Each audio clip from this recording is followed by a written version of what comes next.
is on reflecting and letting go. To give you a little, like how my week has been. Last week, I just feel like everything was going wrong. And I go swipe my card and it shut off. So I had to put everything back. And then I noticed I don't really have much gas to get home. So it was like real frustrating. Finally, I get home and I freaking, I'm still learning how to drive. So I end up parking. I end up knocking out my side of my mirror, my freaking, my door ram. You know, I was like, oh, I was heated. I was so mad I was cussing at myself. So like that was kind of how my week went last week. And I was reflecting with family problems, with everything, and it just gave me time to reflect on things. And the following week, which was like yesterday, was on Sunday, it gave me another opportunity to reflect on things. I had went with Lou and the kids. We went to go watch a movie, and after I had an idea to go look at to go watch the lights. And like that was something that when I grew up, that's what I used to like to do. I used to like trip off the lights off other people's houses and stuff. So we ended up, I said, I know the spot where to go. So we ended up driving over there. We had the kids and we go driving around and go towards the spot. But she's telling me, well, where's it at? And I'm like, oh, I think it's over here. And I keep going, I swear it's over here. Well, why don't you make a left? Well, why don't you ask your family? And I started getting frustrated, you know. I was like, all right, I'm gonna find it, right? I'm gonna find it. So why don't you go to your grandma's house? Your grandma lives close. Ask your grandma where it's at. So as I was looking, and I was like, I know it's around here. And finally she asked me, well, how long ago was it? The last time you came? And like when I thought about it, it was almost 20 years ago. And it gave me a time to reflect. And those are things that for myself, like I think about today. And it reminds me of where I come from, of my past. And I remember one time G had said, he said, all choices are not equal, but we can only make the best choices with what we got. And I remember that because life isn't always the same for everybody.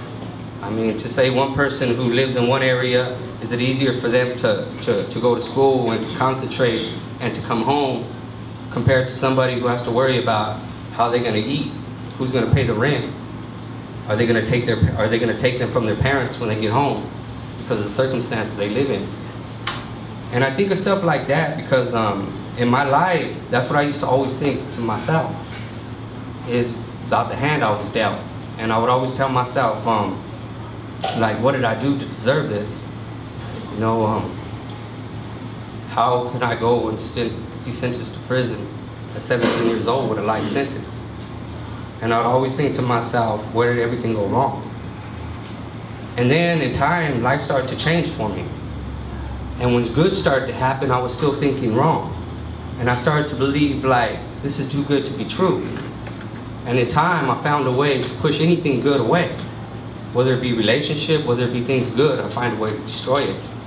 Because I wouldn't let the past go. I want to end with this story because this is the story that I opened the year up with last year. And it's about letting go. And it was about the man who had the trunk. And when he had this trunk, he went and he told the captain, sir, can I get on this boat? And the captain said, you can come, but you have to leave your trunk behind. Because where you're going, you're not going to need it. And the man starts pleading with the captain, please, just let me take my trunk. This is all I have. I have no family. I have nothing. All I have is what I have in my trunk. And the captain has compassion on him and says, you can bring it. But if anything happens, you got to promise me you're willing to throw it overboard. And the man right away says, absolutely, I promise. So he's in the trunk, and one night water starts going over into the boat, and the captain starts telling everyone, quick, start throwing all your stuff overboard. And the man's just sitting on his trunk. So the captain comes up to him and tells him, you get the trunk and get it off overboard, but the man won't let go, he's just sitting on the trunk. So finally the captain says, if you don't, I will. So they start fighting over this trunk, but this man's not letting go of his trunk, so finally the captain lets go, and the man and the trunk go overboard. As the man's drowning, he won't let go of his trunk. They're trying to pull him up, but he's drowning because he won't let go of his trunk. So finally they're beating him, and they're beating him, and they're beating his hand until he lets go of the trunk. When they finally pull him up, they ask him, what was in that trunk that you were willing to die for? And he said, nothing. I just didn't want to let go. The man represents our spirit. The water represents our suffering. The trunk represents our resentments, our hate, our anger, our past way of thinking. And we dwell in our own suffering.